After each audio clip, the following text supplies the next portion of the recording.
फौजदारी न्याय व्यवस्था रे संस्कार आनिबा पई केंद्र सरकार 3टा नुआ आईन आनिछंती। राष्ट्रपति अनुमोदन क्रमे गत डिसेम्बर 25 तारिख में यह 3 नुआ आईन भारत सरकार राजपत्र रे प्रकाश पाई। आसंता जुलाई पहिलारू देश में यह 3 नुआ अपराध आईन लागू होगाकू जाउछि।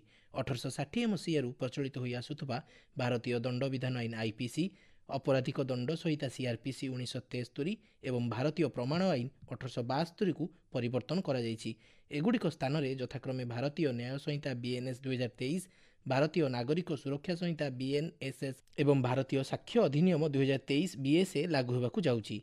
तेबे नुआ आईन और पुराना आईन मध्य अनेक फरक रही। पुराना आईन नियम रे अपराध को गुरुत्व दि जाउथला, हेले लागू होगाकू जाउथबा ई नुआ आईन व्यवस्था रे न्याय को अधिक गुरुत्व दि जाइछि। मानवाधिकार और तदंत रे किभली आधुनिक ज्ञान कौशल व्यवहार करा जिवो, आवश्यक समय किपरि अधिक शक्ति विनियोग करा जिवो, नुआ आईन रे से सबु प्रावधान रहिछि। एबे आसंतु जानिबा भारतीय न्याय संहिता आईन 2023 विषय रे।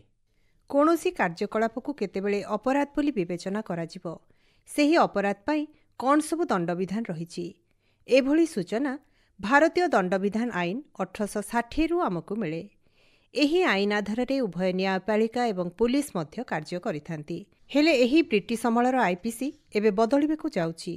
आईपीसी स्थान रे आम देश रे भारतीय न्याय संहिता बीएनएस 2023 प्रचलित हेबो।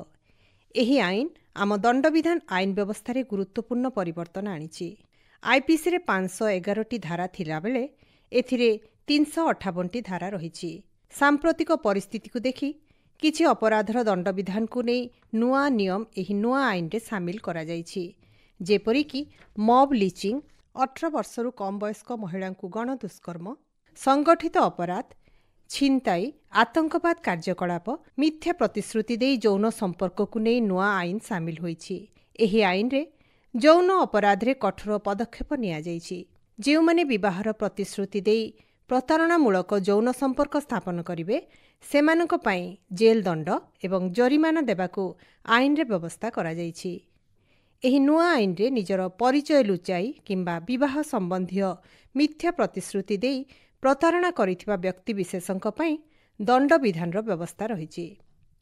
सांप्रतिक परिस्थिति रे संगठित अपराध एक बड़ चैलेंज पालटिछि।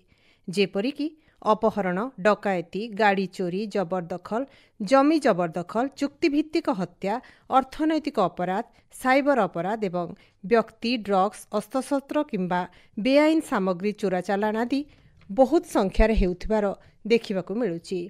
तेणु एही सबु कार्य लिप्त थिबा अपराधींक पई आजीवन कारादंडरू मृत्युदंड पर्यंत व्यवस्था करा जाइछि। सेहीपरि आतंकवाद को एही आईन रे वर्णना करा जाइछि। देशर अखंडता प्रति विपद सृष्टि करुथुबा किंबा जनसाधारणक मध्यरे आतंक सृष्टि करुथुबा कार्य को आतंकवाद बोली विवेचना करा जाइछि। एभली कार्य करुथुबा दोषींक पई मृत्युदंड किंबा आजीवन कारादंड सह जरिमाना देबार व्यवस्था रहिछि। मॉब लिचिंग घटना परी 5 जन किंबा ताठरू अधिक व्यक्ति जाति किंबा संप्रदाय, लिंग, जन्मस्थान, भाषा, व्यक्तिगत विश्वास एवं अन्य कौनसी समान आधार रे हत्या करती, तेबे सेही गोष्ठीर प्रत्येक सदस्य को मृत्युदंड किंबा आजीवन कारादंड रे दंडित करा जिबा सह जरिमाना मध्य देबाकू पड़िबो।